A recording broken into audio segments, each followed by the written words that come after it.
Hello and welcome to Casting Roles, a bunch of theater nerds and good friends play a little D&D. We're so happy that you joined us. Take a moment to subscribe to the show. It takes just a click and gains are unending thanks. Drop us a like and leave a comment for Campaign 2. Our videos are uploaded here on YouTube every Friday, and we have tons of great content to explore. But without further ado, let's go ahead and start the show.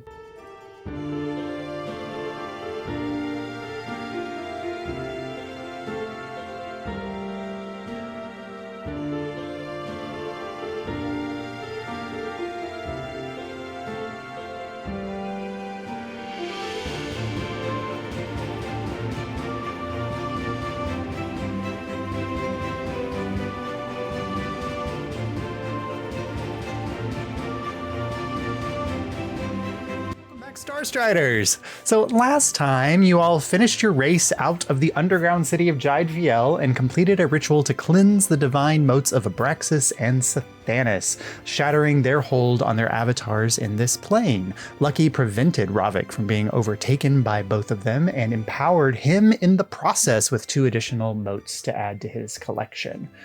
In the final moments, Sathanas used the remaining elements of his power to fully force his way into this plane, but the Foresight suddenly teleported into the space over the mountain, and with the aid of its 2 powerful wizards cast a spell through the cannon, Deus Interfactorum.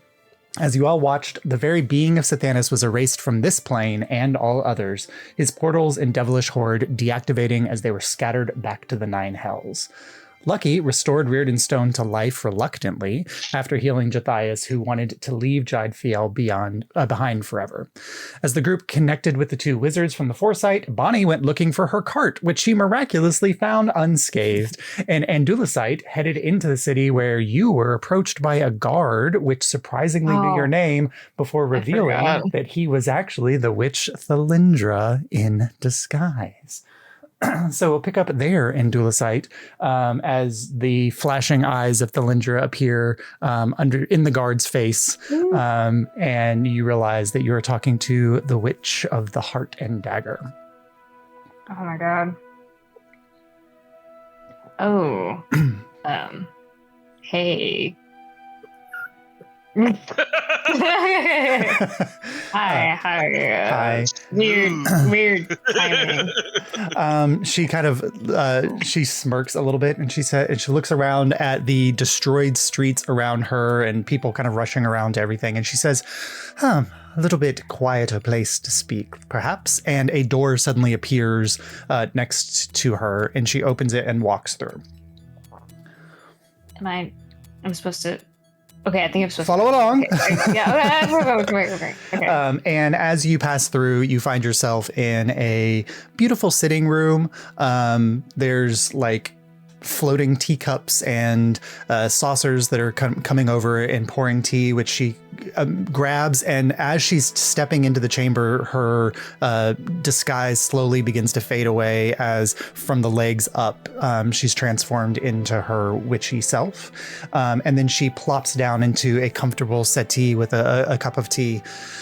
I think with the work that I read in the winds, it seems that your group was quite successful.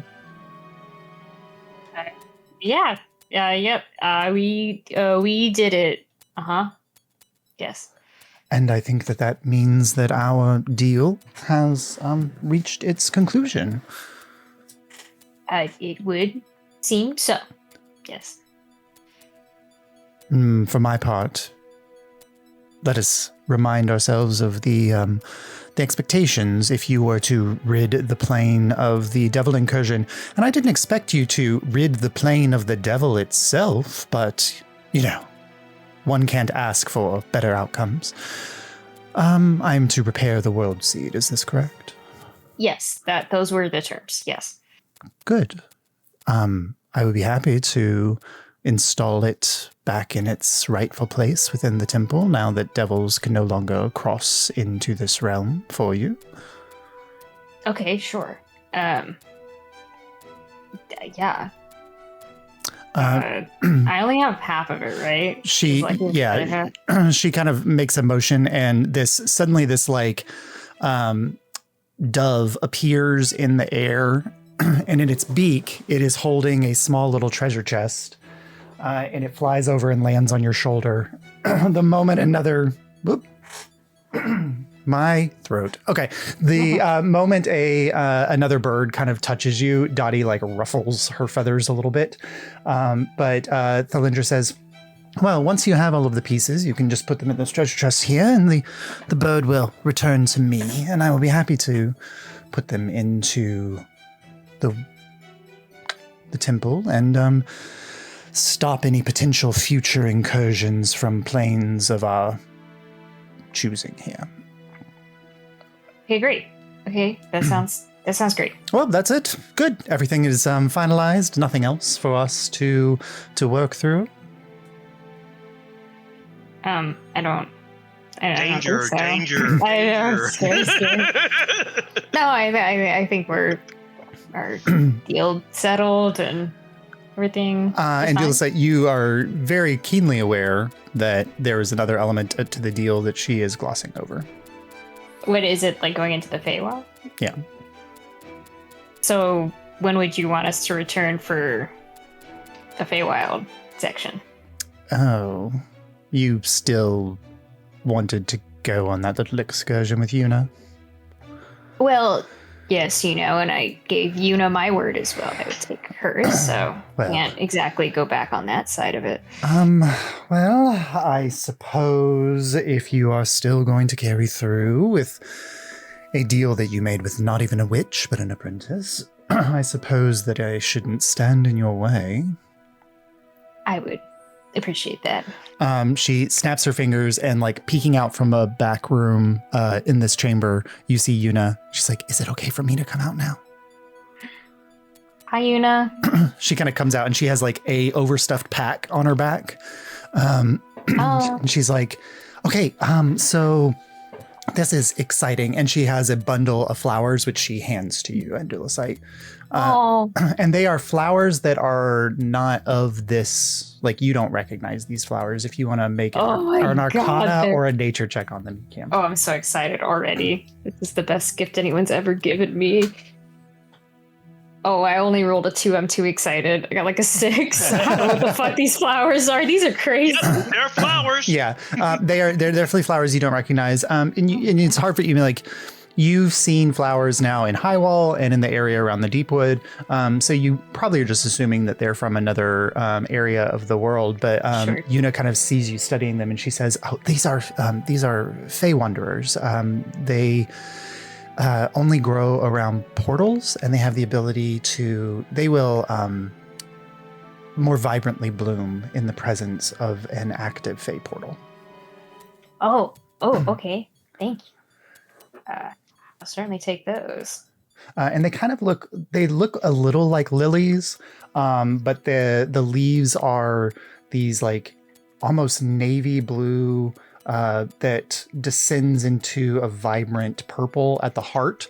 And there's a smattering of like white specks or dots on the blue. So it almost looks like a star field on the flower itself. Yeah. I feel like Andulicite doesn't smile very wide all the time. So like he's smiling like super wide and it looks like very weird. Yes. But Thalindra kind of is fully leaned back in her settee now, not even looking at the two of you anymore.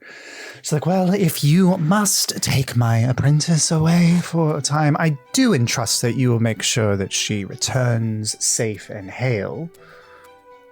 Oh, yeah, of course. Well, I suppose if our business is concluded, except for one more thing. Sure. I don't know exactly what your mistress has taught you about the exercising of witchly powers in certain domains. But your invitation of my dear sister Morrisond to make her presence here more powerfully recognized did not go unnoticed. Well, I apologize for that. I was hoping you would respond. I did not see the worth of the man that you were calling to revive. Oh. it was a matter of justice for me, so. Do you feel that you got it?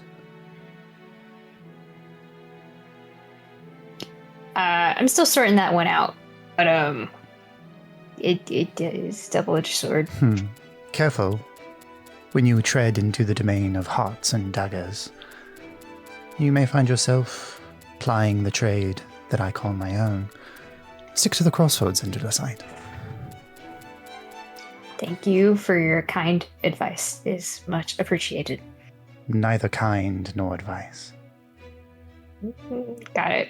Just being polite, but got it. Absolutely. Well, if there's nothing else, I would much prefer to return to my abode and you to yours.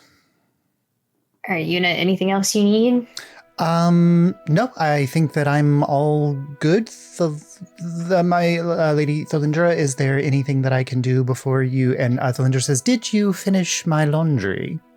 And Una says, yes, it is hanging out to dry. The delicates are... We don't need to talk about the delicates, Thalindra, but yes, I appreciate it very much. All right. So, be careful. Do not take your time. Be of haste. And I look forward to seeing whatever familiar you manage to return from. I might recommend that you avoid the twilight area of the Feywild if you can. I know that there are those there that may be very interested in your particular presence and to the site. Oh. Noted. Right. Good. Well, enjoy your excursion, and as soon as you get to the roadside Stume, I'll take care of it. And she snaps her fingers, the room vanishes, and you find yourself plopped outside of the chamber, back onto the streets of Jaid Fjell, with Una. And Dottie looks up at you. I do not like that woman. It's a lot. Hey, Una, do you want to help me take a guy to jail really quick? Una says, yeah, I mean, if that's like the first stage of the journey. Yeah, it's all part of all part of the training. All part of the training. All right. She kind of hefts her pack and she says, lead the way. You're okay. And you head off to go find Dorgan and deposit Reardon Stone in jail. As we cut back to the rest of the group, as the wizards have finished their analysis of what had occurred, examining the dust particles of Sathanas that were flying through the air. And at some point, one of them looks at the group, identifies who they think the leader is, I guess. But mostly it's just because they've had a conversation with Lucky, and Lucky, you get a message in your ear, just letting you know that our dear friend Simona would like a debrief session with your crew of the Foresight at your not earliest convenience, but I imagine her early convenience. Blessings. And she goes back to her business. Voodoo ta-ta. Fully drinking a glass of wine while doing her wizardly work. Yeah. Oh my god. Okay. Gosh, I just want to. Sorry, go ahead. Oh, go ahead, Bonnie. No, you go ahead. I'm going to move on. So I just wanted to say, Josh, I know you said crossroads, but in my head, I thought you said stick to the crossword to jury or to Androsite. I was like, oh my god, what a fucking burn! No, which of the crossroads, which is Baba Yaga's domain. Yes. Stick to the word search, kids. Oh my god, the newspaper, you idiot. Sorry, Josh. Was that sent to me, or did she just say that?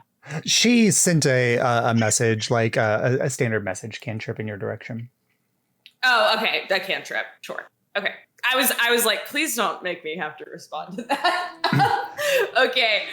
So I just kind of do it. And I turn to the rest of the group and go, Simona would like to debrief with us. So I look at Vigil. And this is just Vigil, Ravik, and Kieran with you right now. Yeah. Okay, right. Bonnie's looking for the cart. Yeah. Yes. And I think at this point helping out with the city. Yeah. Mm-hmm. Yep. Okay. Should we just go on about the rest or wait or... I think if they want to speak to the group, then we should have the whole group. Unless we think that would be a liability with one of them. Lucky thinks about the next word. I just smile at you. Which one?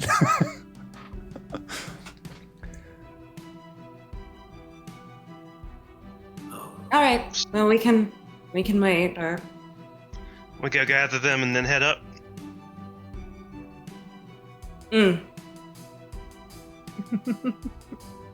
Or we could wait here. Why don't we wait here?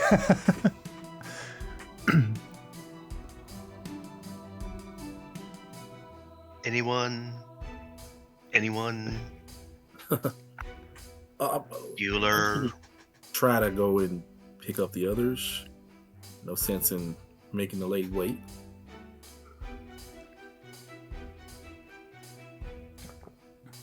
Just my opinion.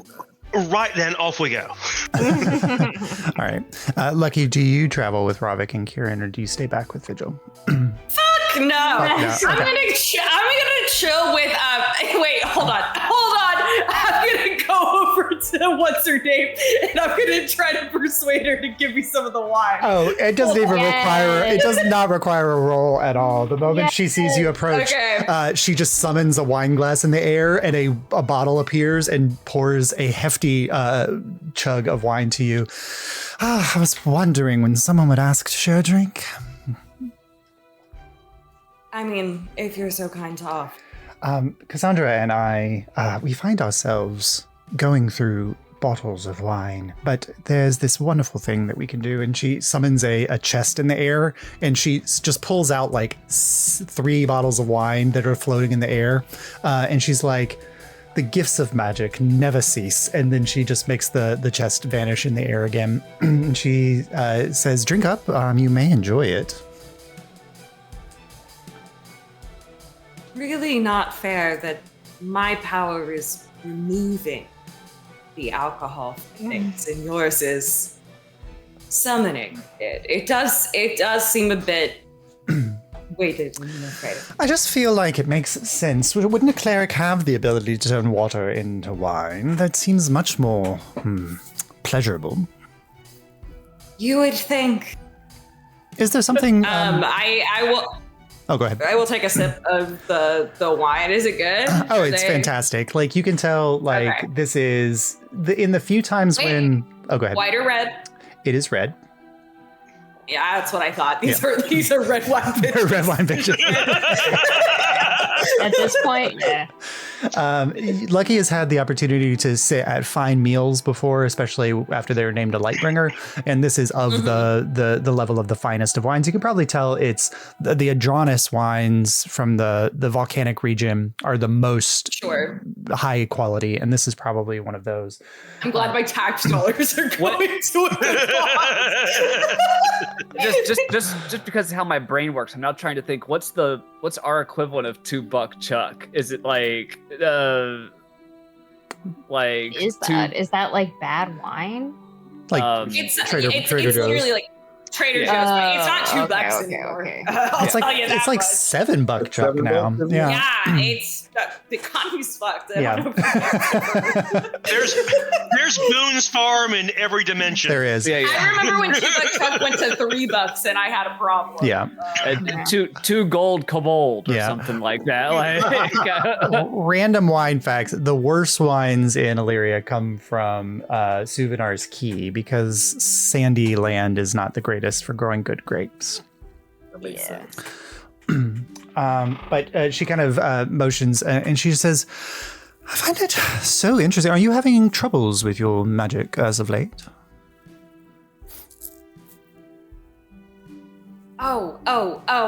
Insight check on why she's asking. Yeah, and this is Because I know that like they know about probably players losing their magic, but Yeah. I need to know how ill-intentioned. yeah, and this is Sola, the Plane Guardian. So And that's why. Yeah. That's why. Mhm.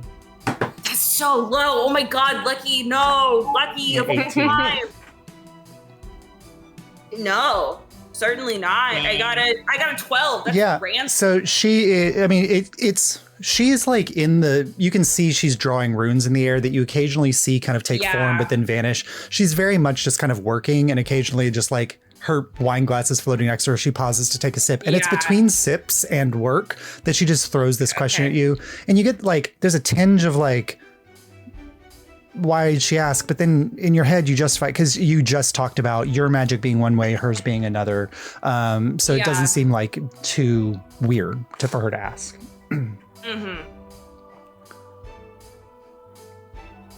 Not really. No. Huh. That is, I haven't talked with other light bringers or ex-light bringers about it. I assumed it had to do with that. Well, perhaps not. I know that the clerics of the other 8 have experienced a vast diminishing of their powers in recent times. Due to the planes, I guess. Oh, no. I think it's probably not.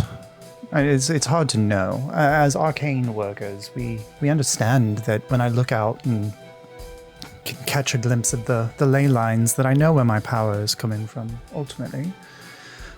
Your power was the stuff that suffused the universe, or at least our pocket of the universe, I suppose.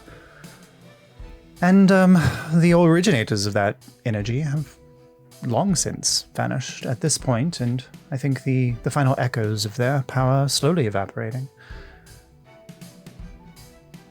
But if you've not experienced any diminishing of your power, that's quite interesting. I've yet to know a Lightbringer who can still so much as cast light.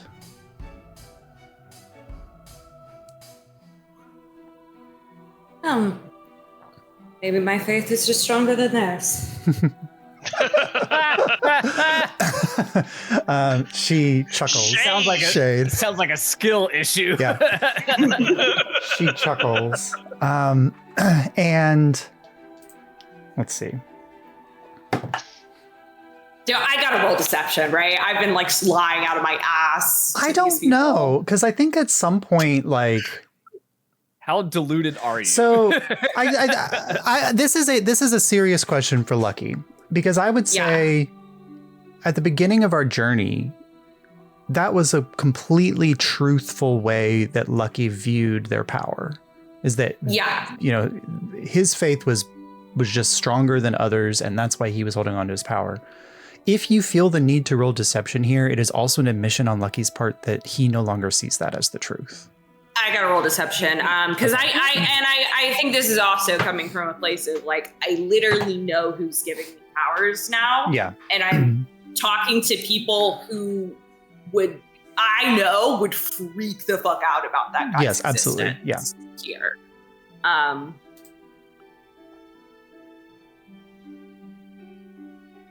Okay. I am lying to wizards, which is so unfortunate. But that's really good. So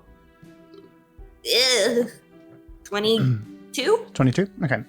She kind of glances at you when you say the line about faith. And then she smiles and then turns back to her work. My experience, faith is so unfortunately overrated. Especially when the things you put your faith in turn on you so easily.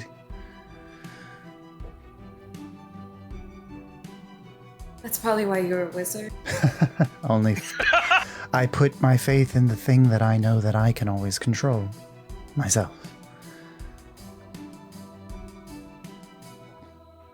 When we're both drunk, I would love to have a conversation with you about your thoughts on clerics versus warlocks.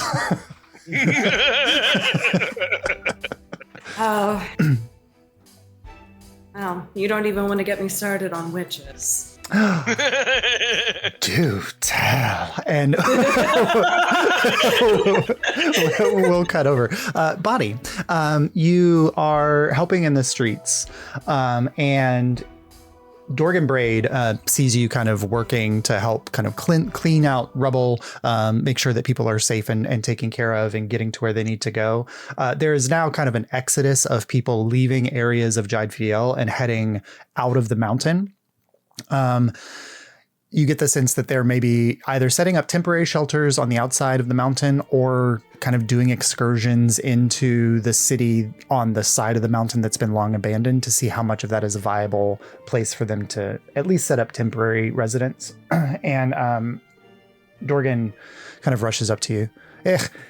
Bonnie, I have a quick question for you. What the fuck is that ship doing outside? Oh, the one that's hovering in the sky? Yes, the one that just appeared during the fight with Sathanas. Is that your friends doing?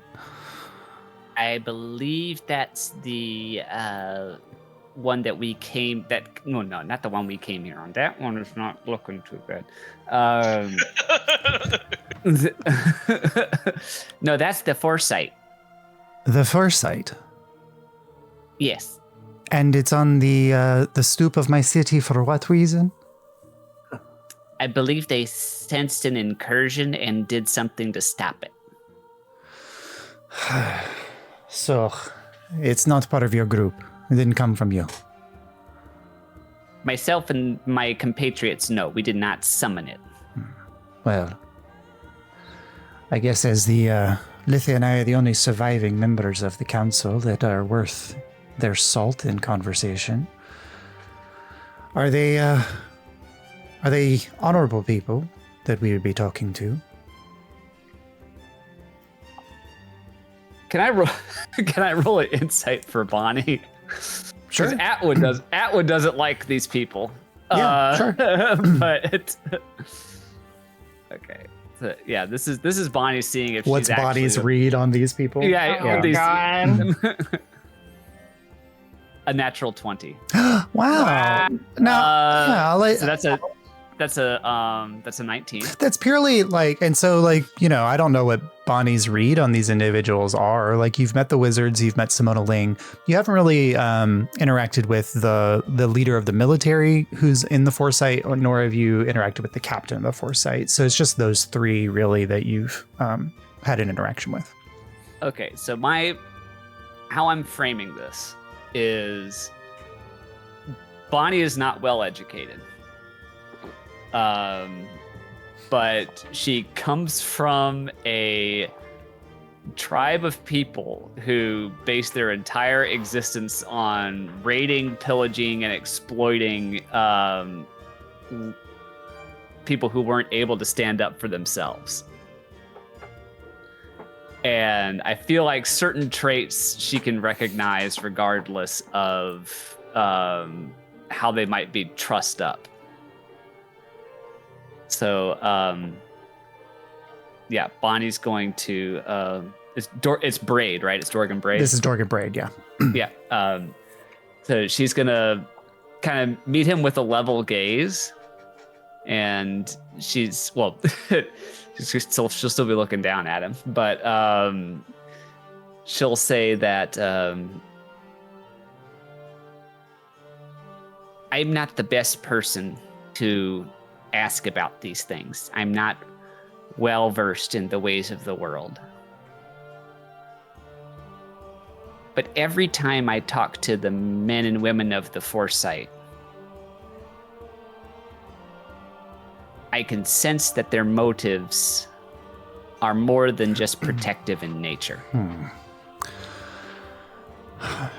I would recommend you go with suitable precaution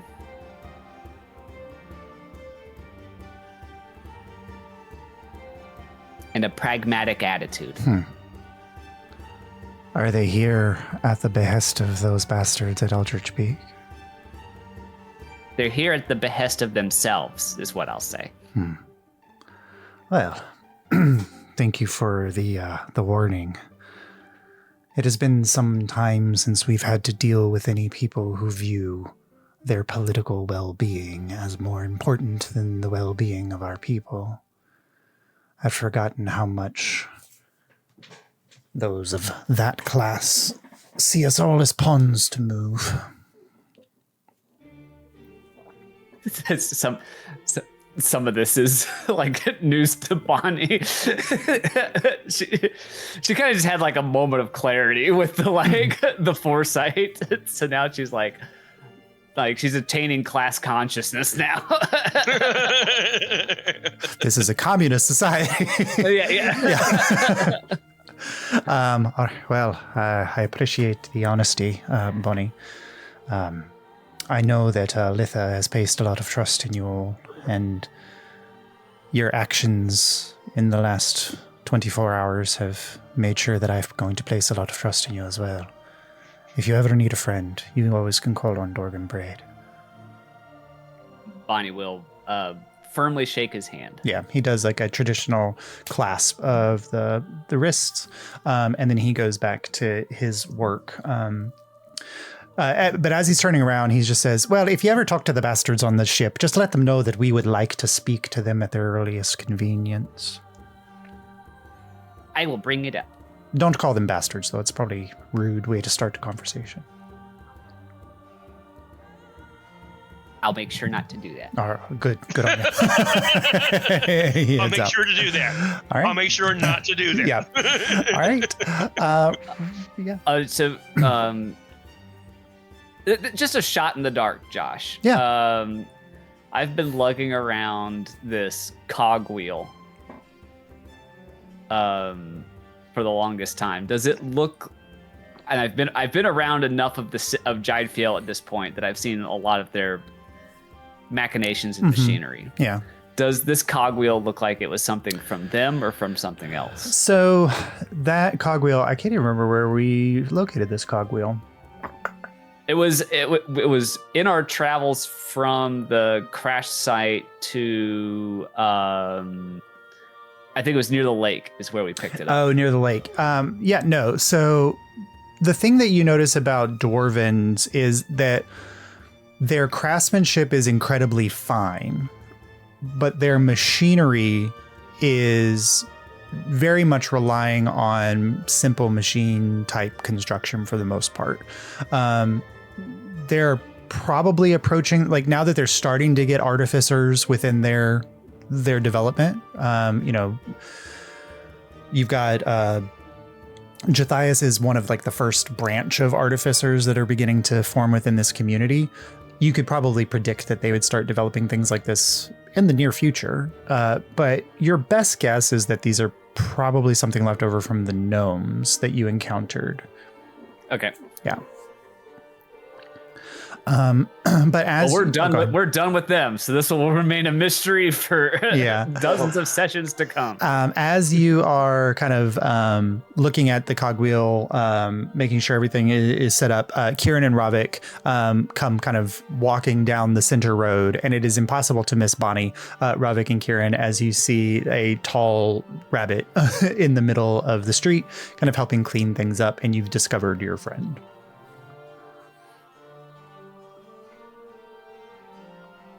Bonnie waves.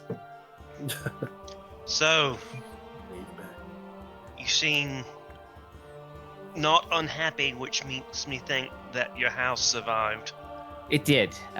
Most fortunate. The inn, not so fortunate, unfortunately. But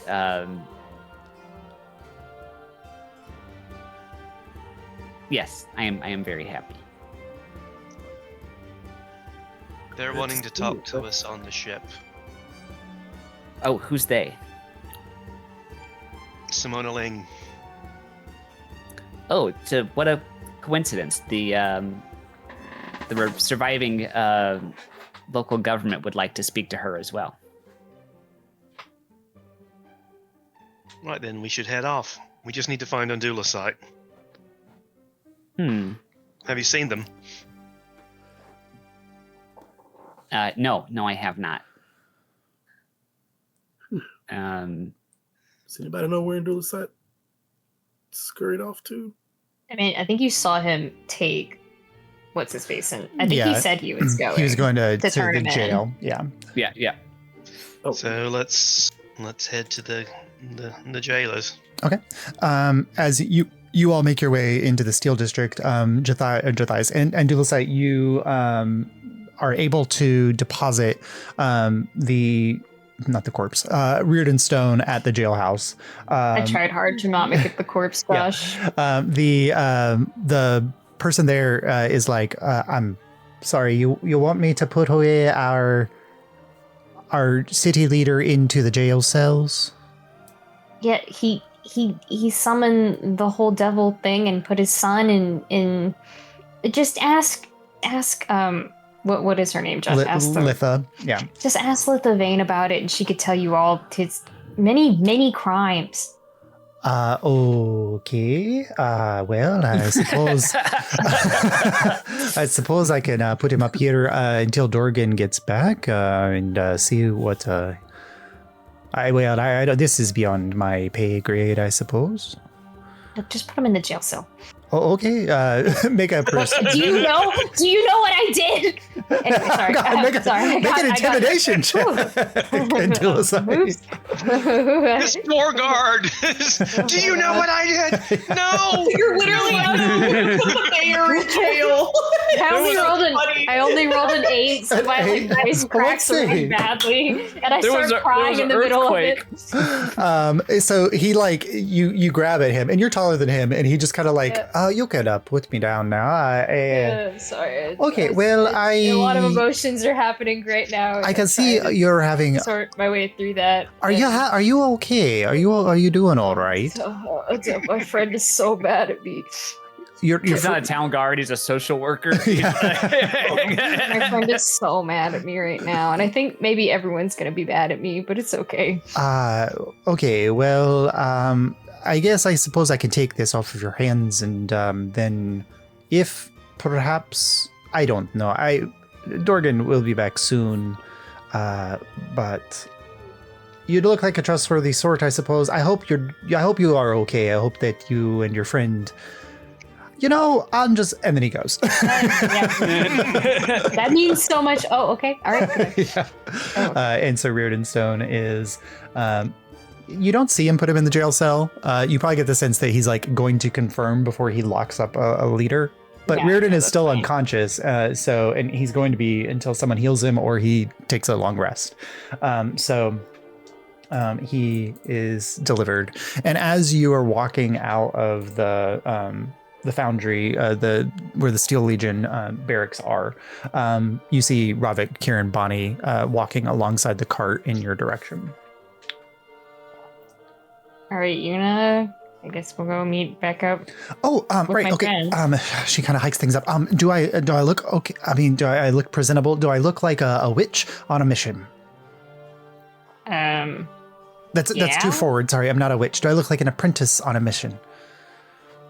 I think you look like a witch on a mission. Okay, well, don't tell Thalendra that. I think that she probably. Well, don't worry. I'm not telling her shit. You're gonna learn a lot. Language into we may have to have a big talk with everyone then. All right, but Ravik, Kieran, Bonnie, you see Andulusite walking with Yuna down the street, and the moment she sees you, Yuna waves big in your direction. Well, Yuna, it's nice to see you on this side here. Ravik, that's so kind of you to say. You look like a witch on a mission. Oh my goodness, Mr. Kieran, we can't say I'm an apprentice. I'm not yet a witch. Same difference. That looks like. Hang on. It's true. She'll get her Bonnie. familiar, and then we will. Okay. She rolled will high officially enough. be. Yeah. I was gonna be like, Yuna's a witch. You were there the whole time, even Bonnie. If your intelligence is, if that mind whatever got to you, then I would allow it. But I'll throttle you. No, she rolled high enough. Yeah. Okay. So how long is Sometimes you play Bonnie like she's the fucking Ellen DeGeneres fish. Yeah. Dory. Yes. Oh my Dory, God, yeah. it's so true. We just need a Finding Bonnie episode now. there you go. Oh How God. long do you plan on traveling with us? Oh, sorry, Andulusite. Oh, we're taking her into the Feywild. Oh, okay. Well, our next adventure's already set for us then, I guess. What? Enigma pops out of your pack, Ravik. Did she say we're going into the Feywild? She said we're going into the Feywild. That's Oh. Well, the Feywild potentially has a lot of answers for what's going on and could be very helpful to us. I don't think she has to justify it to me. Look, I need to talk with Harold about this one. See, look, Enigma is so excited. Are you going to put sadness on the face of this thing? Enigma slides back into the pack. All right, then we're decided. Let's keep going. Right, let's go get lucky Okay. Yeah. and share the good news with them. Oh, of How course. is Lucky? Yes. Is Lucky like? How are they? They seem fine to me. intoxicated, I They cut guess. to Lucky, and no, you don't understand because she was milking people for their love. It was crazy.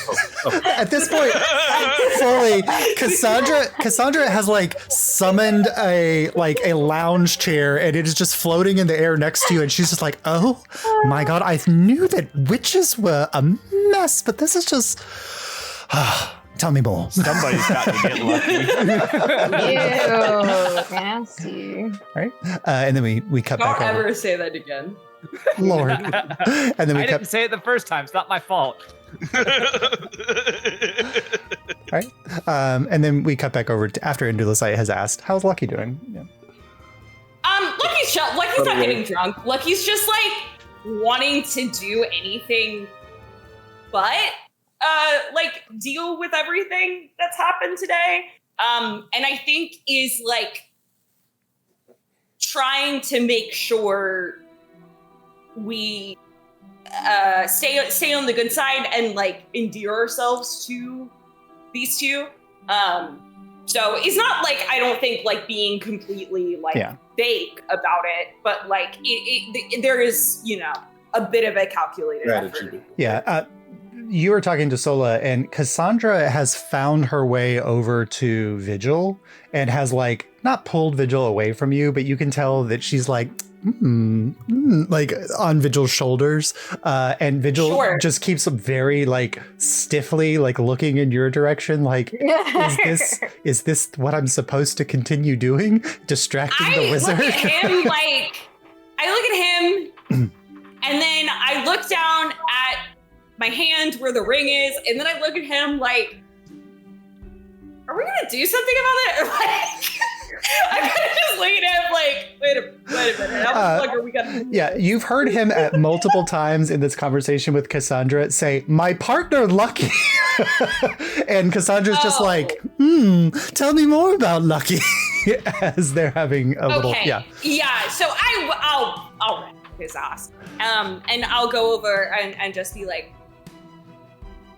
I don't know if you guys know this, but Vigil was actually supposed to be my guardian wow, when we were in training, so. That is quite an interesting, but Vigil, you've been working, as you said, with the Wristbreakers for quite some time. You've been separated all of that time, and Vigil's like, well, we, there was a time period where we kind of went our separate ways after the death of Belenor. I'm not exactly sure. I don't remember exactly why we decided that was a good idea. Well, and I look at him like, why are we throwing my ass under the bus? I will remember this. Yeah. And I just go, well, I had to do some literal soul searching. Right. After everything. But, you know, we were lucky enough to be able to reconnect on this journey. So, and I'm doing really obvious hand movements to my ring. Yeah. Yeah. And Vigil. So we were. Yeah. Cassandra says, but I just assume you all have known each other for quite some time. So is it safe to say, Vigil, that Lucky is your spouse? Lucky, he kind of looks at you and he goes, we haven't quite yet had the time to finalize that whole thing. Have we? No, we have not. No, we're engaged. We're engaged. We are. Yeah, that's the word you want. Fiancés. And Cassandra says, well, if you ever decide, I know a beautiful space in Souvenir Key that would be a fantastic location for a getaway wedding. Can I insight check? What was that? Yeah, sure, go ahead. Is she aiming for a threesome? What's happening? Wait, What is Josh, she doing? Good things have happened. I had to get up. How much of this? She's actually an event planner. She's You're an not event there. planner. Yeah, because Okay. You're not there. I mean, God, why couldn't I have rolled good on the insight for the important shit? This is stupid. This is 28. 28. No, this is so you can tell that like they've been drinking enough now that both Cassandra and Sola are probably completely like 2 levels of drunkenness into whatever D&D parlance is, and just the thought of a wedding suddenly sent Cassandra in the direction of I know a beautiful place for a wedding. It makes sense. Yeah. Okay. All right. Whatever. Right. I let this slide. But as as the 2 wizards continue to kind of focus in on you, we cut back over. And Dulicite has asked the party how Lucky is doing. I don't know if nobody had a conversation with Lucky post the blow up. But I think Ravik was the only one present to see it. I'm not sure, Kieran. I can't remember where you were at the moment that they were doing that ritual to bring back Reardon. They were stabilizing Jathias. That's right. Okay, yeah. So Ravik and Kieran, you were both close enough by that you would have heard kind of the barbs that Lucky threw in Dulicite's direction, but you haven't had any kind of conversation with Lucky afterwards to know where they're thinking. But your friend Dulicite is looking at you for some kind of like big puppy sad eyes. Seemed really busy. Right. I'll say like I think Lucky's just kind of going through a lot right now, and he needs some time to sort everything out. I wouldn't take anything too personal. Right, not personal. Not personal at all. Okay. Yeah. All right, It's been my good. experience that whenever you're in a place where the geography changes suddenly and drastically, that it can be a massive stressful situation. I don't think that's the source of Lucky's distress, Bonnie. But we're gonna have a long talk about everything that just happened. So you make sure you're on the same page about everything. So there were devils summoned into this town. Do you remember that part? I think the only way to do is to talk with Lucky. I think Lucky will come to me, and I don't want to go to Lucky. I think you should go to Lucky and just put it out there and then let Lucky come to you. But at least let them know that you've picked up on the vibe. Mr. Griffin, that terrifies me. But we'll think about it. All right, let's go. From Ravik's pack, you hear maybe you need a mediator. I Like think that's you? Enigma offering his service. Oh no, I think Enigma, that, you would be a great mediator. Oh no, this is No one can get mad at you, Enigma. Everyone can be mad at me. That is their choice. That cute little face. No one could. Well, be mad. who would you suggest if perfect not job. you? Oh, I don't actually think that any of you are qualified for that position. I'd be mad if I would be mad if you weren't right. Yeah, that is absolutely fair. And Nimia says, I think that Dottie might actually have the most emotional intelligence, but also I think in this conversation she would be biased. You know, let's just go back. Let's not talk about this or anything. It's fine. It's my business. Y'all don't have to worry about that. Okay. Okay, go back. All right then. Yeah, in your ear, Ravik, Enigma whispers, I think that Andulicite is overlooking the fact that you all are a party, and any problems between Andulicite and Lucky is not really just their business. Well, I think at some point we're all going to have some issues, and we just need to find a way to work through them so they don't affect the entire group. Oh, like you and Vigil. And then he burrows back into your pack. This is the episode of Burns between some of the stuff Jace was throwing out earlier. It's the end of a Marvel movie before they tidy everything up in the end. Yeah. Enigma is smart enough to know that shit is going down, but not wise enough not to say that shit. So, but it takes about 20 minutes to maneuver your cart through the tunnel back outside.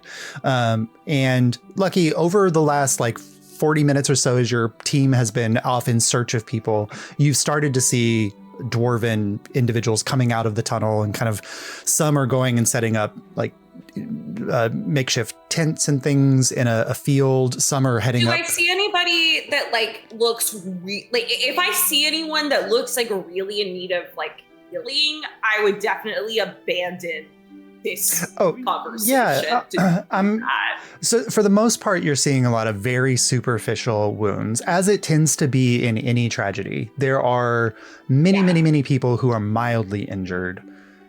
There are a few that you do see coming up that if you want to spend, let's say, the remaining first level spell slots that you have, that you could probably, you don't have a lot of those left. No, I'm checking. I have all of my first levels left, and I also would have some. I would have 2 channel divinity. Yeah, I think so I would have a lot of heals left, I think which is what I'm trying to burn here. With the amount that you see coming through that are in need of beyond this is the type of healing that would require immediate intervention. Without a doctor present who can help take care of them. I imagine I would take Vigil with me, and I obviously is not a doctor, but as I imagine he had to have been trained in just basic. He can triage for stuff. you. Yeah. Yeah. So I just as a helping hand, for to calm people and to talk them through or whatever while I'm doing the magic. And with that, I would love for you to just make a general persuasion check with advantage for me, please. Okay.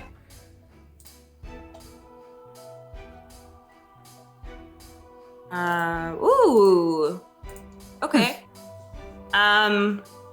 That is a 24. 24. Okay. Well. So with the expense of your remaining 2 channel divinities and your first level spell slots, there is now enough individuals, not leaders within Jaid Fjell, but regular everyday people who see you immediately running into danger, who see you fighting for their community, who see you staying behind and healing, that as a group, you have now honored Jaid Fjell enough that you are no longer friendly with them. You are considered an honored partner in the faction world, which means ultimately that in future times,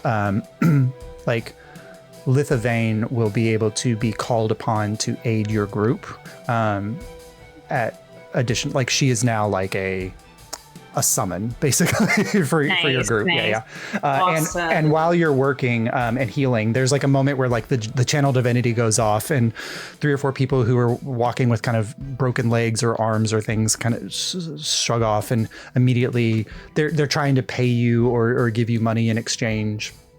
And you turn it down. Litha kind of walks out of the crowd and says, well, if I didn't know yesterday when I met you for the first time, Lord, was that only yesterday? It's hard for me to imagine that somebody from the outside would care so much about the people of Jaid Fjell, but here. And she takes out a hand, and there's a stone in the hand, which you recognize as a sending stone. We have a lot to kind of put ourselves back together here. But if there's anything that I can do to help you in return, I feel like there's a great debt that we all owe you. You can call on me anytime.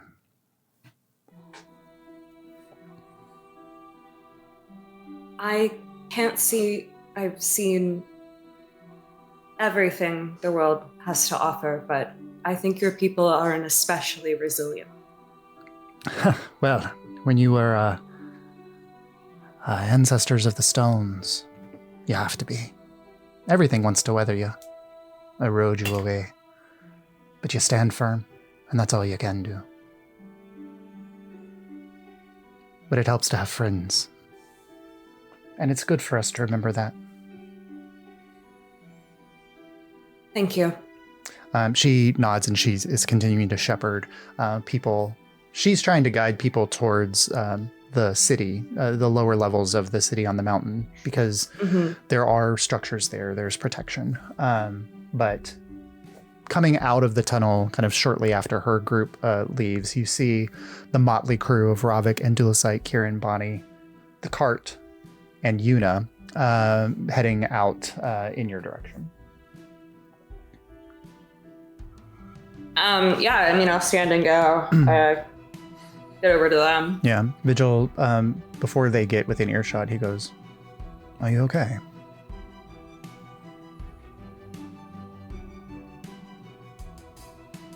No. Well, I'm afraid you may have to pretend to continue to be okay for a little bit longer, but we can talk about it later if you like.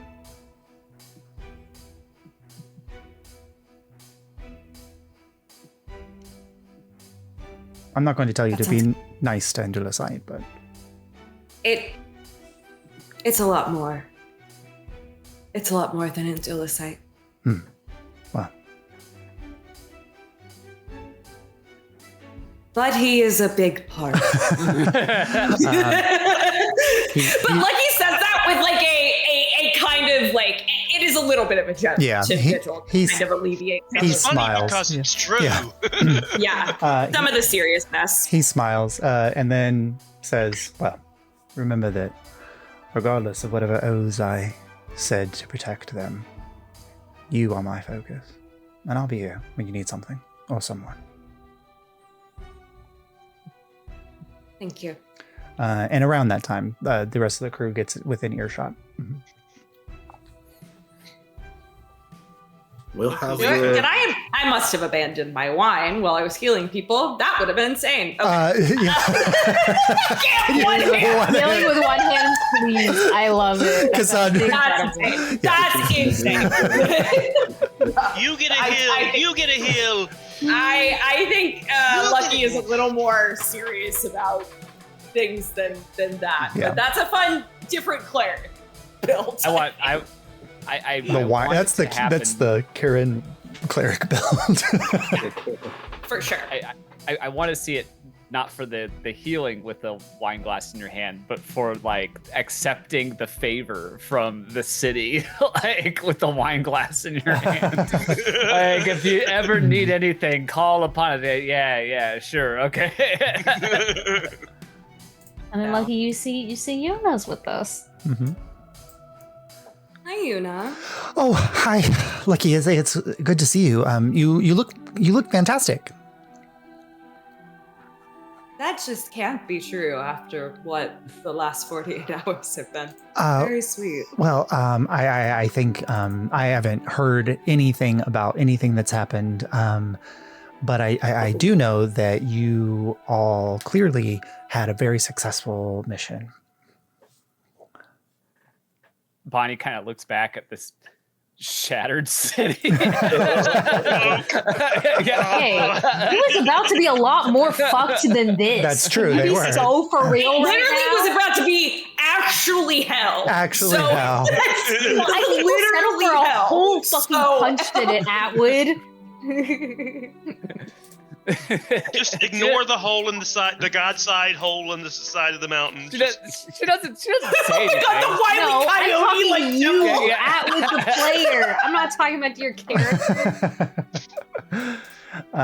Yep. Okay. But No, she's not snarky, but she just kind of has one of those moments of self-reflection. Yuna kind of finishes with Lucky and then like awkwardly looks at everybody else not talking, and then she just kind of looks down at Dottie. Is everything okay? And Dottie just looks at her and shakes her head no. Oh, So, shall we go talk to Simona Ling now? yeah. If it Yes. important Or do we information. need a short rest to recuperate and freshen ourselves up? I think we should do it sooner than later. Yes. Let's get on with it. I think I'll stay down here. And Vigil looks at you, Lucky, and says, "It might be better also if Simona is not reminded of my presence." I'll keep an eye on Yuna, was it? And Yuna says, "Oh, I don't know you. What's your name?" It kind of pulls Vigil off to the side to have a Yes. conversation. Or Yeah. Vigil. What's So how Ravik do we doing? get up there? Just resisted the urge to make a comment to Vigil. Oh, It's gross. Ravik. Is it? I don't know. Nice. You gotta roll. You gotta roll. You got to roll to grow. Really, really proud. Yeah.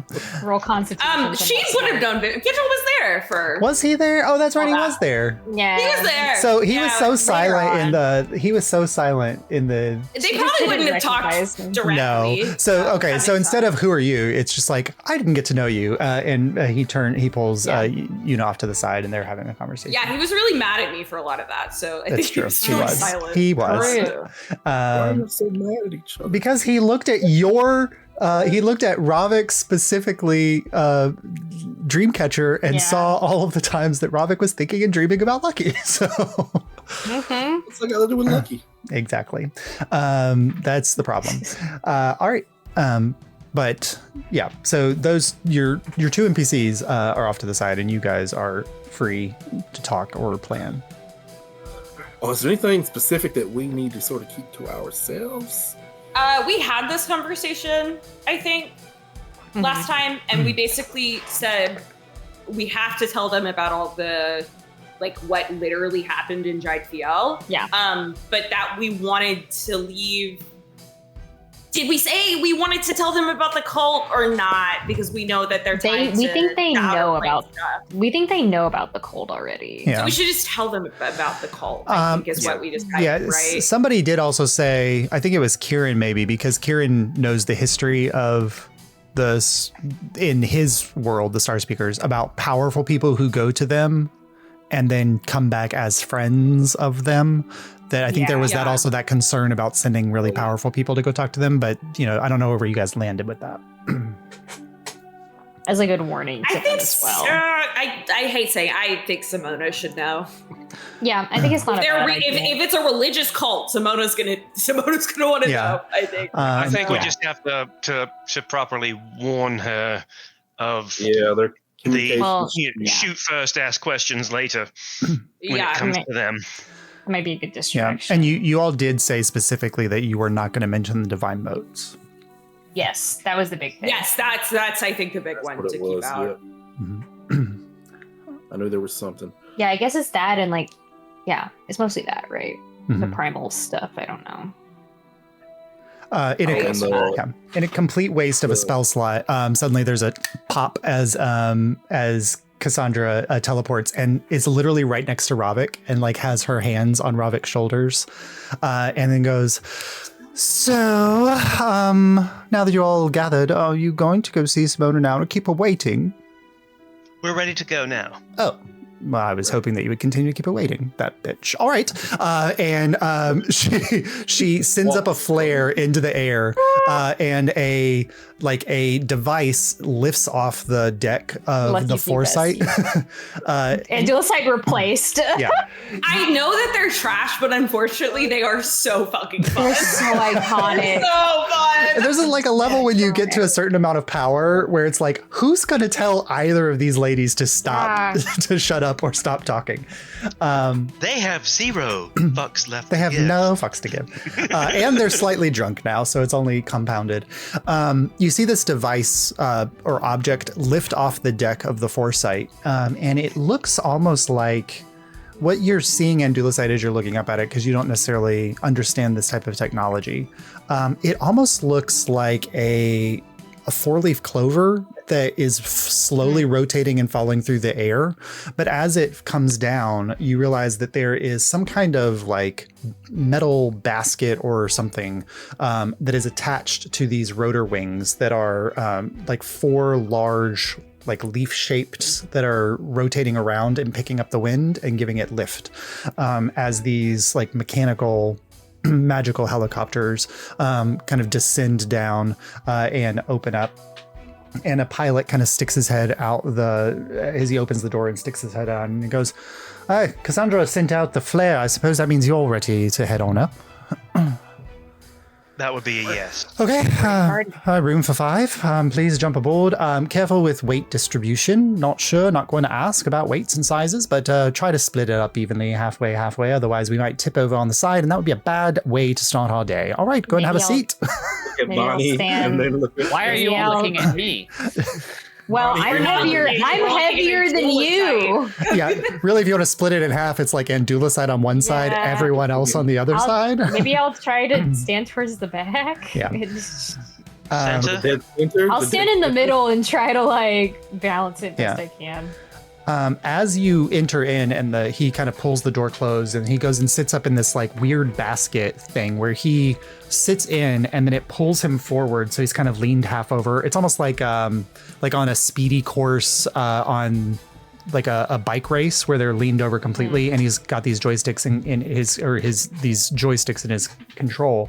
And the moment he begins to kind of move them, you all see like runes carved on the interior of this metal shell begin to light up in different like configurations as you feel the ship suddenly lift off the ground and your like stomach kind of drops a little bit from the sudden elevation that you take, and then he spirals up into the air, and it was hard to tell because the foresight is so large exactly how high up it was, but you get the sense that it's probably sitting about half a mile up in the air, and you suddenly get this beautiful, if somewhat devastating, view of the valley that the volcano of Jaid Fjell sits in. But just for a moment, realizing that like when you came into this valley, it was ringed by fire. They had been fighting the vines for at least a dozen years at this point. They have been trapped inside their mountain, ringed in smoke and flame. And even though there's destruction below, there's now something that they can turn themselves to that's not just mere survival, but advancing. And regardless of whatever other negatives may have arrived, you know that in many ways you've positively changed the trajectory of the people of Jaid Fjell.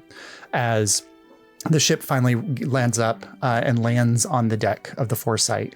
And for the first time, you guys are welcomed into the ship itself as he opens the door.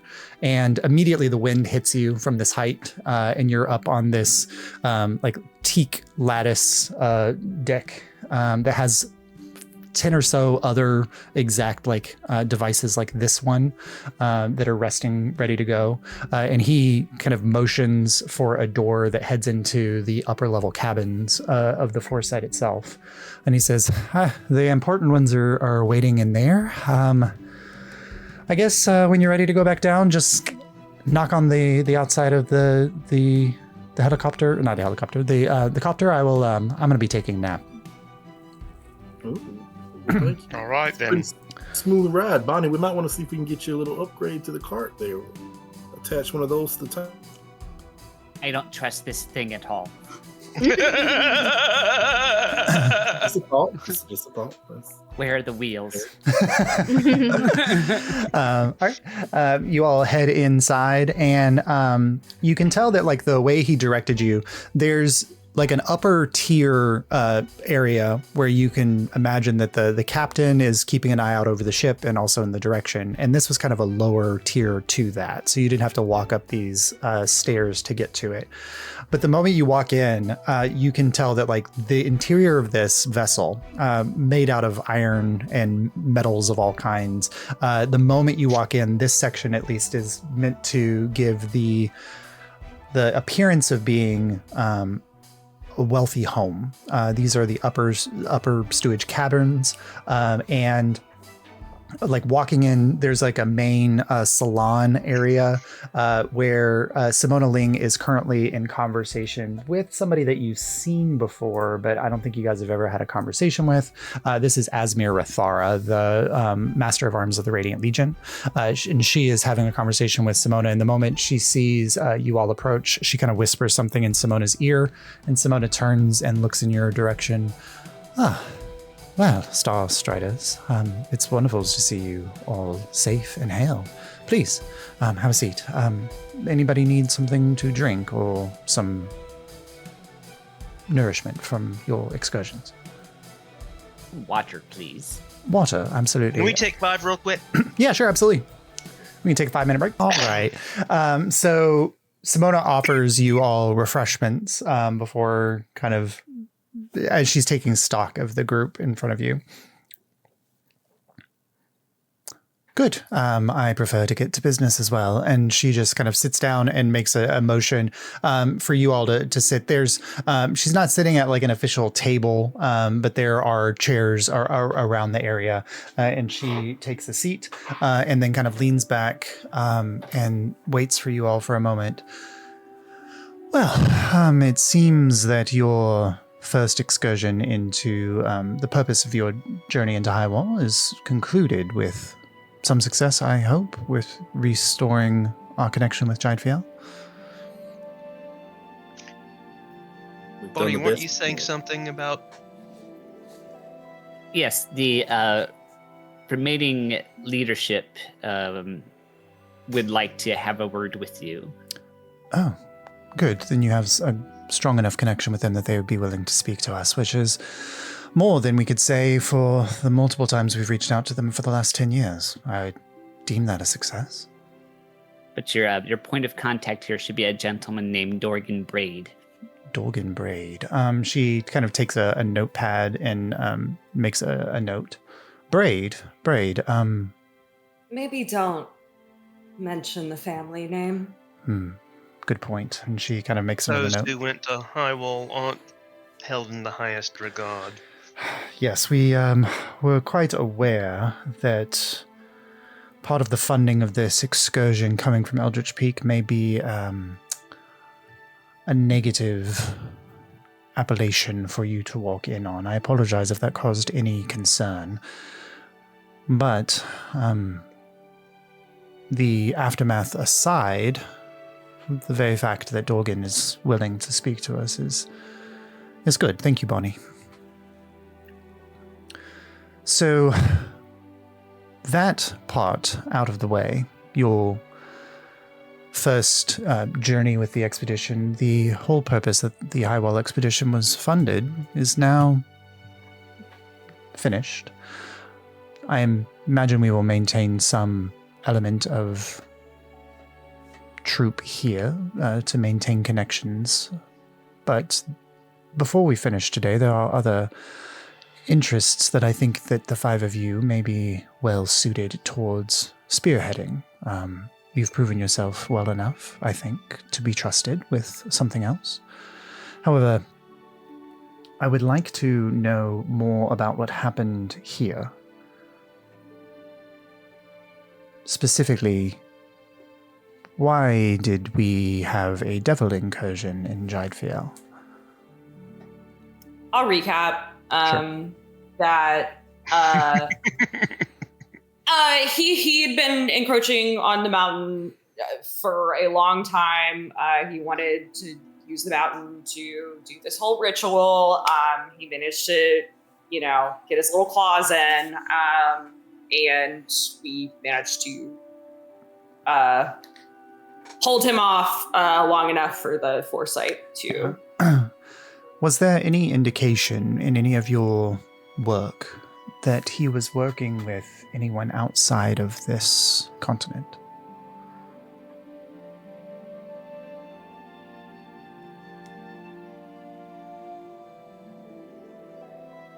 Anybody else other than Lucky want to answer that question? I don't think we have that knowledge, do we? I don't know if Yeah, we Lucky do. read the letter to you. Yeah, so Lucky did read. Yeah, the we letter. do. Mhm. It was the church. I don't know if you want to trust your charisma face to answer this, depending on whether or not you want to lie. I'm not saying shit. Bonnie doesn't say shit. Ravik or Endulicite? Me? No, I look to Ravik to be like. Everyone looks to Ravik. Ravik, get us out of this shit right now. This is church. It's Lucky's business, not mine.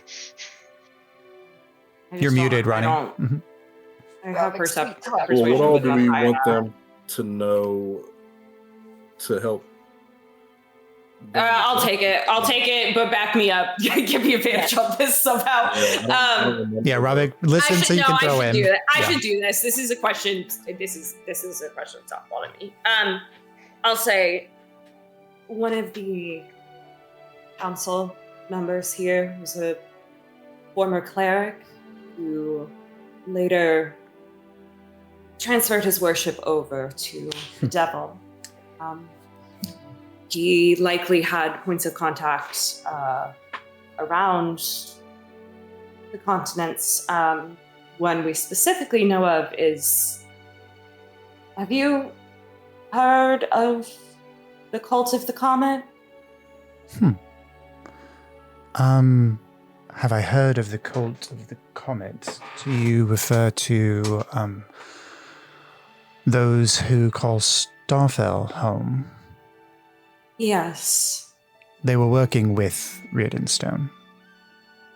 We talked to them directly. They had a mind flayer with them. You mentioned. I don't know if she wouldn't know what that is, but I describe it. Okay, for yeah. her. She makes, and you know, she makes a and note. say that. Kind of acknowledge that they were doing, off-world shit. So, in his work with others outside the continent, then the only concern we may have is this Cult of the Comet, the Brotherhood. They do seem to have mind power, so there's very likely chance that there could be others influenced by them. So I would say there are probably people high up that might be in on it. People high up.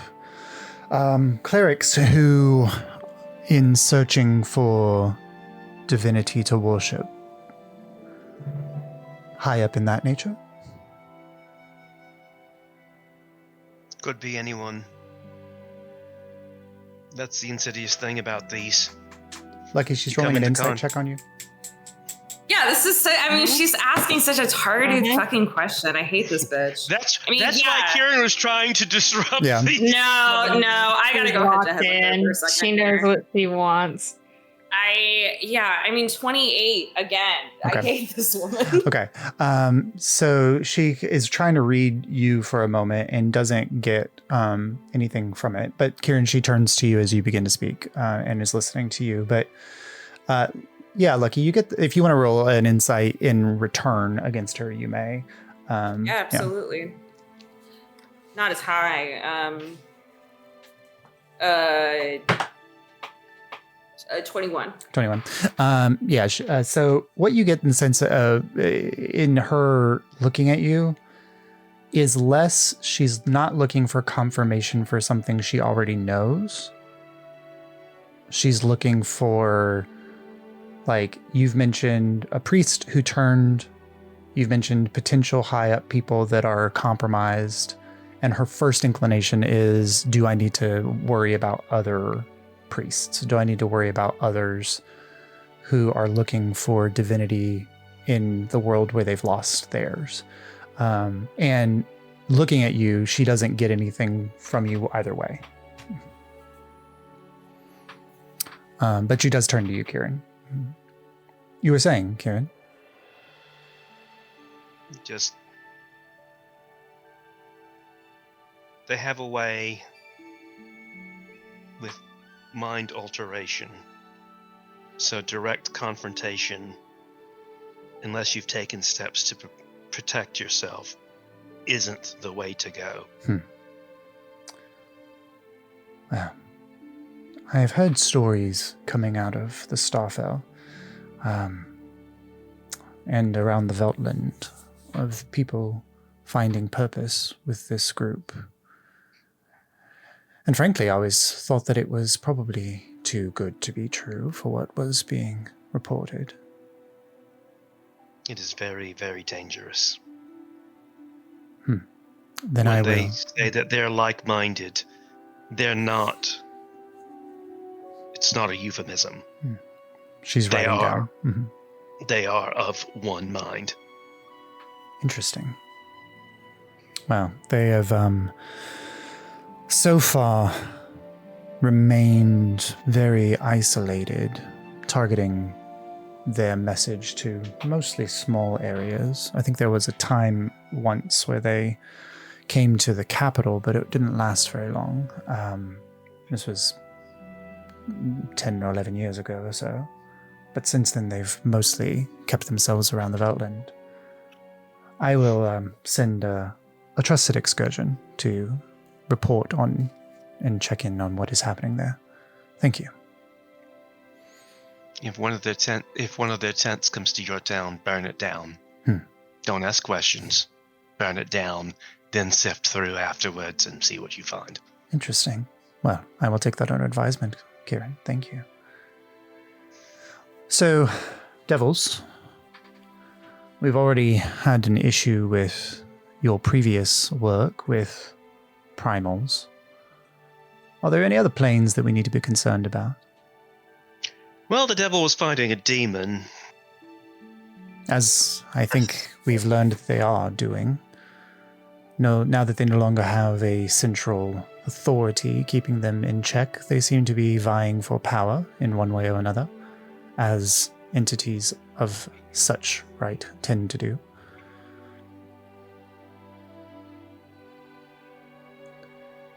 I must apologize. When we first met, I did not think that the five of you were worthy of our shared trust. You have proven yourselves to be quite trustworthy, and so I will ask you this with your opinion.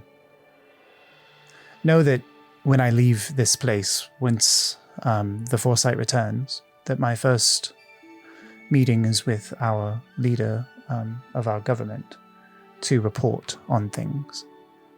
I will take your concerns, Kieran, directly to her, of course. Is there something that we need to be more broadly concerned about?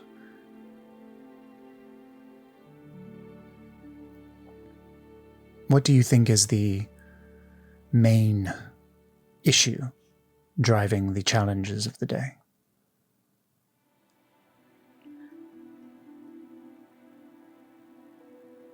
I think absent a central god like we used to have, that all these powers are vying to fill the gap. And are going to continue to do so.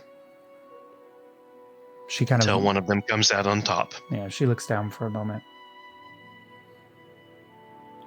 I apologize for what may come across to you as blasphemous, Lucky. But I think we would have been better off without the gods from the start. They've left us in such a lurch. And people have proven themselves time and again able to rise to the occasions in their absence. And now we must clean up the mess. I think that you have proven yourself quite worthy of that challenge. How do we prepare people to live in a world where they cannot turn to divinity? I wish I knew the answer.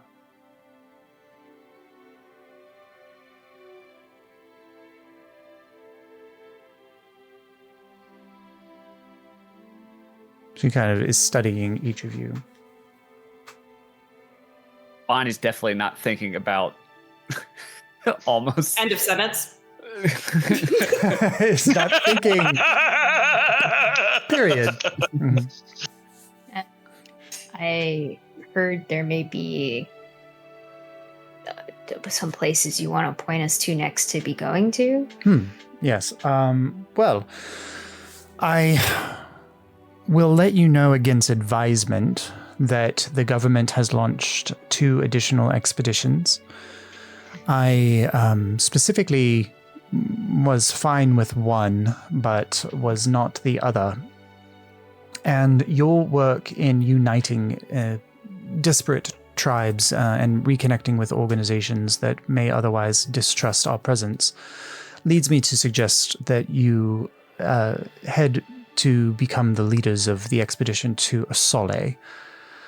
However, the secondary expedition is heading towards Glacia, the frozen continent to the west of Alyria.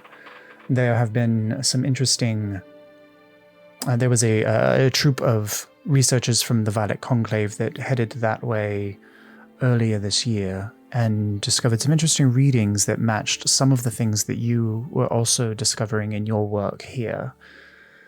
We are beginning to uncover some truth of what existed here before the Nine arrived, and that there may have been a civilization present then that was supplanted in some way.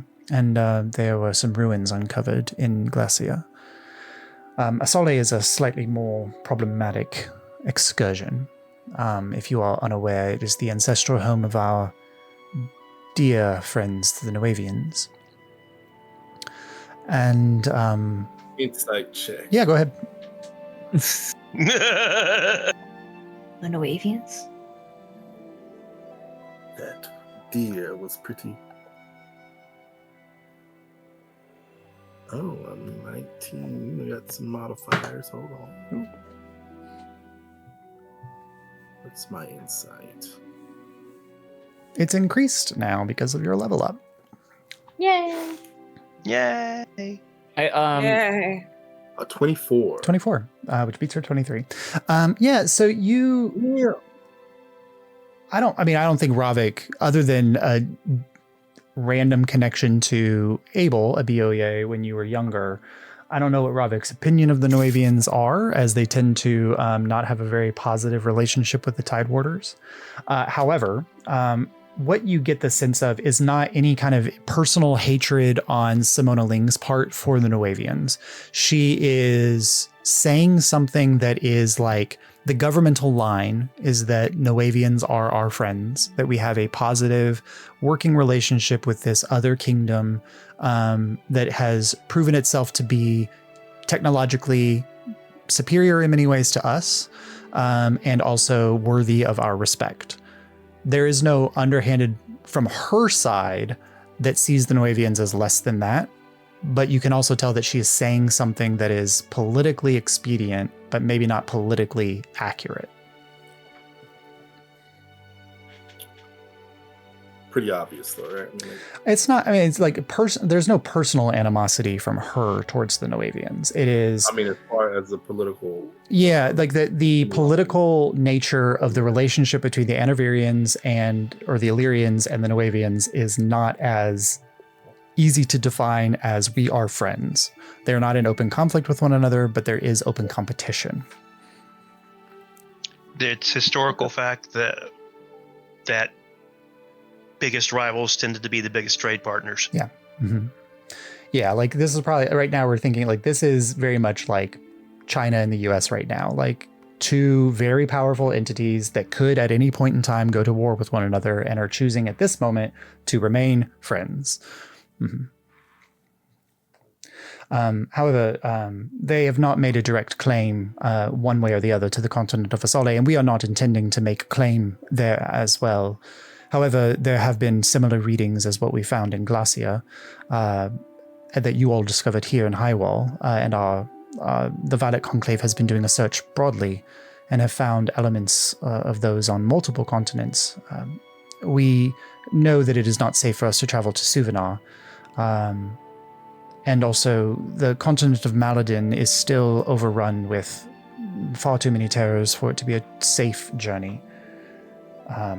So Asole and Glacia are the only operative choices to continue this journey.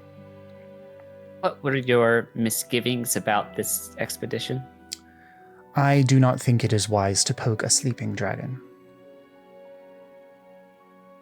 But I don't think it's wise to pose any dragon under any circumstance. sorry, the Noavians at this point have maintained a posture of neutrality and friendship. I do not necessarily think that they will take kindly to our perturbance in their home. Maybe a joint expedition? Well, they are already there, so we will be stepping into a space that the Noavians have already claimed. And partially why I think that you may be a good face for this is that many of you do not necessarily call Illyria home, or not Alyrian in name. And you have proven yourself to be quite the astute negotiators with outside forces. You'll work with Thalindra the Witch, you'll work with the Jaid Fjellians, you'll work with the Leonins, and Indira the Opal, have proven that you can bring cross purposes to a common bearing. And as much as you seem to be, at face value, a ragtag group, I think you have certain skills that may soften the blow for the Noavians.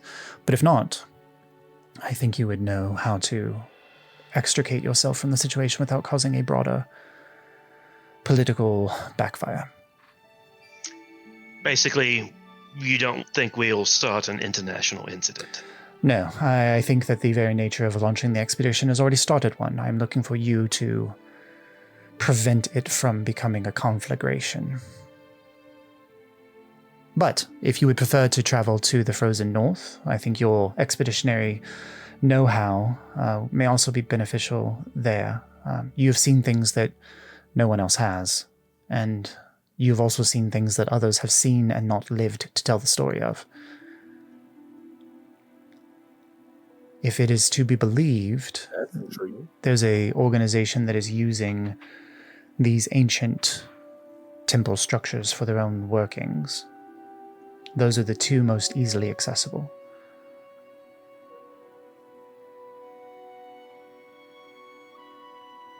And one more thing. Yes. Besides just the devils and demons and primals, the other player in the market is the Fae. Of course. There's one particularly we don't like, and who doesn't like us. And which side is this Fae working on? Theirs. I don't know. Theirs. It is often difficult to untangle the inner workings of the Fae. They are chaos incarnate. And it is often too late when you finally discover what their motivations are.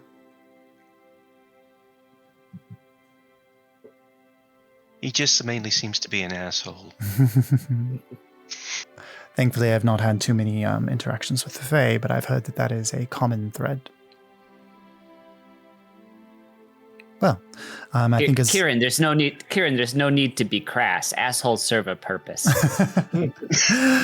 She says, "Well, as long as you are staying, I sit corrected." yes, as long as you are all staying out of the Feywild, I see that this probably will not be a concern." Oh. Well, I will There's not. just absolute silence. Let's see. Nobody says a damn thing. Just a lot of. Yeah. If Andulce could sweat, he's sweating Yeah. bullets. She clocks something weird, but not enough to like ask any further questions. And also, she's like, she says, "Well, I do know that I do not want to keep you from your work. You are free to travel back with the Foresight if you like, back to your camp. However, I think that they are probably going to wait the 7 days before the teleportation. Although I think that makes little sense. I can probably get the captain to go ahead and fly us back over. It'll take a day or so. Or you can travel separate. It is completely up to you, but I do not want to keep you from your business." I think we would go separate just to wind up a few loose ends. Did we not want to go back to camp to get the rings of mild shielding? We do want to go back to camp. Well, I mean, we should maybe go on the ship. well, It's gonna Okay. be faster. I don't. Josh, to clarify, there's now that I've got like the world seed thing, we just need to find a portal to the Feywild. Yeah. Right. So there's Thing. two. Kind of. Two things. One, the heart of the mountain has like that area where you guys saw the ritual take place, was a portal place. So you could potentially open that and then you could teleport back to Mount Makta from there. It would be difficult with the cart, just to get it down into the mountain. You could also ask them to fly the cart back for you to the mountain if you want, and you could teleport. There's a lot of different ways. You could also just go into the Feywild and use the Feywild as your transport. You could conceivably go anywhere from the Feywild. You could go back to Mount Makta. You could go from here to Asale or to Glacia. The Feywild, think about it like if you've played Minecraft, it's like the Nether where you can traverse long distances in the Feywild and it doesn't take as long as it does to traverse on the prime material plane. So, and There's a savage bent appeal. And the last thing she says to us is, as long as you stay out of the Feywild, and us turning around and immediately Well, that's part of our plan. striding Yeah. into the Feywild. Well, Yeah. that's what Josh was making a funny of, but yeah, I was. Yeah. So there's a couple ways that you guys can get back. If your concern is Bonnie's cart, traveling through the Feywild is one solution for that, or traveling overland. It would just take a couple days, or 3 or 4 days for you to get back. If your goal is to get to Mount Makta before you go into the Feywild. Or you can fly on the Foresight. Those are your options.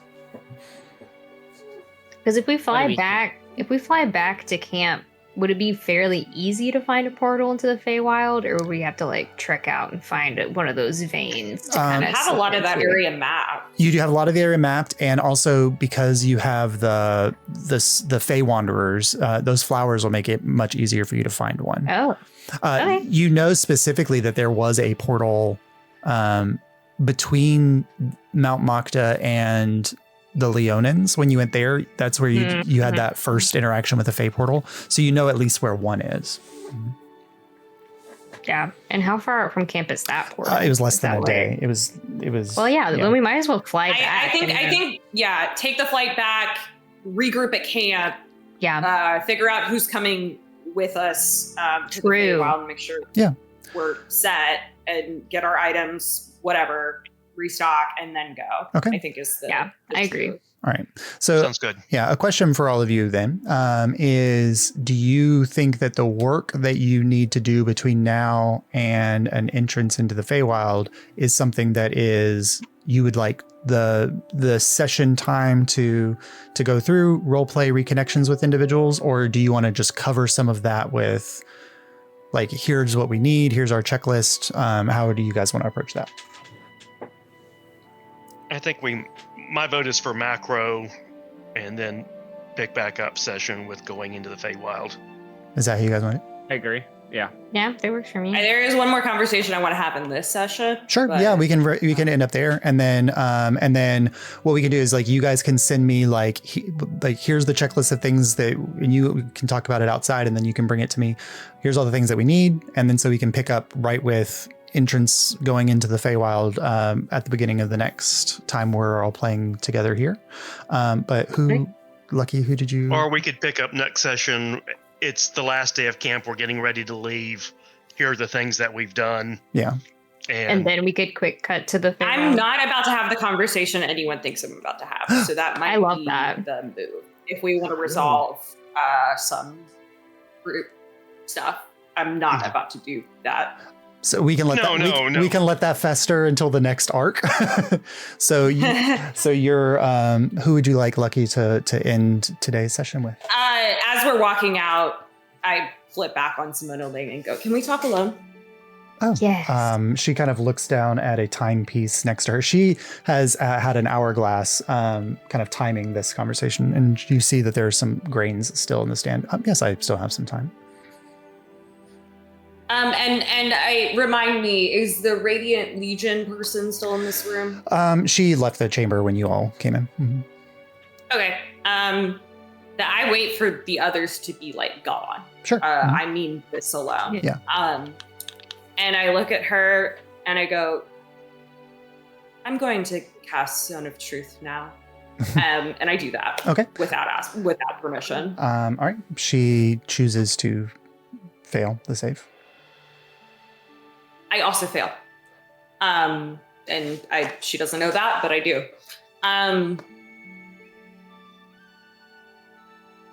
Look, we're never going to agree, you and I. No, we are not. I don't like you. And I don't think you like me. I do not hate you. I think you are beholden to an order that no longer exists. I didn't say hate. You threw that word Oh, out. sorry. I do not hate you, though.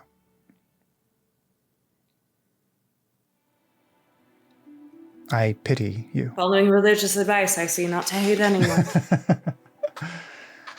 Well, I appreciate a zone of truth to air our grievances. Less about that, more about what I'm about to tell you. Sure. One question. Is there a priest I need to be worried about? That priest is dead. Thank you. What's your question? It's not a question. I'm choosing to treat you as an ally because I trust my instinct. It's never led me wrong, and I know you rely on other things. But we both know this world is fucked as long as we don't have a god. And if you find a way to fix it without that, by all means, keep trying. But until then, you and I are going to work together against the rest of the people on this ship who would like to see it fall. Lucky. Two things. One, I was not invited on this trip. I forced my way. I do not agree with the direction that Iris is taking with expanding our influence broadly. I think there are things that we need to be concerned about in Alyria that we are ignoring while we gallivant across to other continents that have their own concerns. So, I'm here to oversee. Do you know why they're doing that? I believe that they see the Nuavians as a threat, and they are looking for whatever powers they can find elsewhere to rebalance the scales. Well, I think you know the ship looks remarkably familiar. It does look familiar. And I believe that the first time that this ship is found by Nuavians, a very particular cub of the lioness would be very perturbed by his work being so co-opted. And I do not think that they've done a very good job in hiding their infringement. But I think they don't want to. no, and we cannot change what has occurred. But Lucky, I will tell you this. I think a war is a very good distraction if you're trying to do other things in the Yes. background. And your wizards on this ship didn't make the idea for this ship on their own. They got it from the people who are trying to bring back the primals because they are frightened of what else is out there. Yes. There are many who are frightened by what is out there, and I understand that concern. However, I do not agree with your belief that we are fucked, as you say, without a god. She reaches into a pouch at her side and pulls out a familiar-looking crystal. Yeah, that's what I fucking knew. She says, "These have begun to show up around. I don't know if you've encountered them in your travels." I think we both know that we have. There are those who believe that these are the shattered essence of the gods, But I think that there's something different. I think that the gods and divinity are not the same thing. I think that the power that is divine comes from this place that we call home, and that the gods merely stepped into houses that were waiting for their seats. I don't think that we need to have things in the seats for divinity to be real.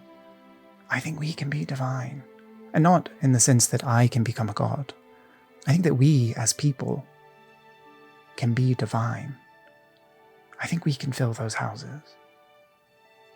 I know that it is difficult when we've been leaning towards gods for so long to think that we need to look to higher powers for our strengths.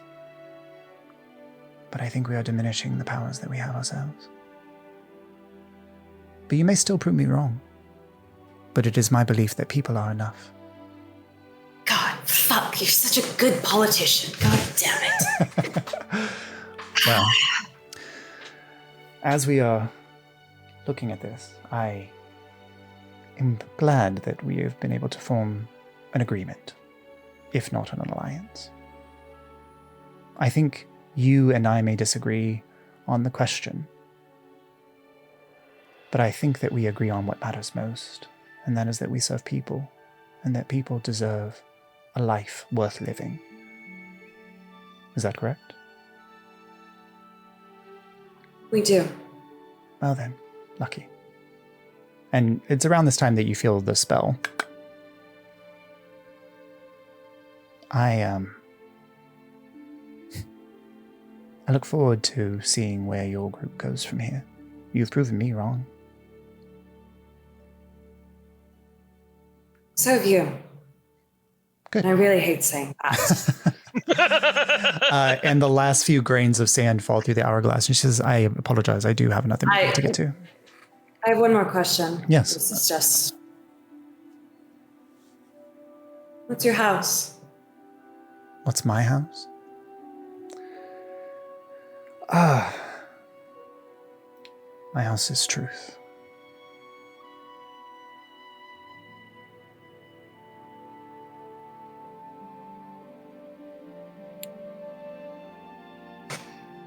Thank you. She does not ask yours in return. Yeah. But as you... I don't think Yeah. So as we kind of wrap up in the Jaid Fjell and the High Wall arc, it seems, we will come together again in just a few short weeks, because we're going to take a little interlude between now and then. But we will come together again with you all preparing to head into the Feywild for Ace's first journey into the Feywild. But as this arc ends, here's what you do not see. The death of Sathanas reverberates ever so slightly through the world, as test portals and devils in his service suddenly find themselves pulled back to the hells to await slaughter at the hand of one of the other devil lords, or to be subsumed into their ranks. Walking along the streets of Anarvir, a man in the garbs of a priest collapses to the street unconscious as his patron is suddenly ripped from the cosmos. However, in a jungle far to the south of Highwall on another continent, and on a snow-washed plain on the other side of the world, two individuals arc their heads up, sniffing the wind. One sends a message to the other. Some competition wiped off the board, I see. The other responds, too many aspirants still remaining. However, splitting up may weaken our ability to complete in time. A familiar face, pushing jungle vines aside, mutters into the damp air. Tyrell, you are too concerned. No one wanders these godforsaken wastes with me but the giants. Tyrell turns to her own compatriot and sighs. In her mind, the message goes out, yes, but your time is so limited there with your other duties, and you leave me with her. Her vision alights on a diminutive figure, probably gnomish or halfling, wearing a mask depicting a kelpie and otherwise hiding her features. The Tempest is not to be underestimated, Tyrell, even by you, O Archon of the Storms. There's a hint of derision in the speaking of the title. Do you still avoid detection? Tyrell sniffs the air. Yes, until now. The spiritualists are keeping steady watch, but I must warn you that another force arrived on the continent a few weeks ago. The snow-drenched figure pauses. Old friends? Tyrell, frustrated with her crawl through the vines, suddenly releases a torrent of wind blasting a hole through the vines to clear a path. As before her, the first signs of temple rubble of an ancient and now familiar civilization swallowed in the jungle at the heart of this continent. The first step, finding the temple, complete. She sighs into the wind. The oldest of friends. And that's where we'll pick up next time. Oh my god. Wait, who was that? Dun, dun, dun. Tyrell Dimwala. Roldamala and the hooded figure that we keep running. The hooded figure was the one. The hooded figure was in Glacia, and then Tyrell Dimwala was in the jungles. Mm-hmm. Okay. Yep. Gotta run through Wow. the jungle. Wow. Mm-hmm. Boy. Oof. So I pulled a tarot card during that conversation because I was like, damn, Yeah. I could really just like level with Simona right now, but that'd be crazy. And so I pulled out my tarot deck because I do this sometimes if Lucky's like thinking about doing something crazy. And I pulled the Hierophant in reverse. What? Which is, it's so like the Hierophant, like straight up is like, it's religion and societal structures and tradition and all that. So think that flipped on its head. Simona And I was Layton. like, well, this is kind of like her perfect Interesting. card. Oh yeah. Mm-hmm. So I was like, oh, well, yeah, I got to do this now. I love it. Yes. But we're But I had such a gut feeling she knew about the modes, and that was her like thing. Mhm. And that was great. yeah. But yeah. It was odd. So you're Where'd she get that moat from? I wonder the one that she you don't know that, but you do get a sense that she thinks that she can use the power of the moats to make divinity something that is not beholden to a single thing, but to everyone. Interesting. We'll see. Yeah. But yeah, so it will we'll see where we're at. But if you guys, as you're thinking about, like, I know that you need to pick up the necklaces, but anything else that you want to take care of in camp, and that you need to do before then, but we'll pick up with you all having completed your journey back to Mount Makta and getting ready to depart for the Feywild when we return. But then next time we play, we'll be diving back in time into the subversion and seeing what was happening about, at this point, I think like 250 years ago. And for what this is for you all to place in time, this is before Ahriman descended into the Vale. This is before the gods sacrificed themselves to lock Caiaphas away. This is the first 20 years of the subversion. So this is very early days. Illyria still is not necessarily directly threatened. The towers are only a year old at this point. Mm. And the first Lightbringer has already been killed. So that is kind of where we're falling. So if you ever wanted to talk to a god, this is your chance to finally do it. Yay. Yay. Yeah. What are you talking about? I talk to a god all the time. Well, if you want to talk to one of the dead gods. No, I want to be old classic. one. A Yeah. You know classic. how funny it is when I was in my character's bio that I shan't reveal, where it was like, yeah, and then they were talking with this god, and the god was like, oh, do this, and they were like, okay, and they had full conversations, and I was like, that's crazy. That's crazy. They could just do that back in the day. They could. Yep. Yeah. Yeah. All right. But that's all. Face, you and I should probably chat at some Rob, point. I would love to chat.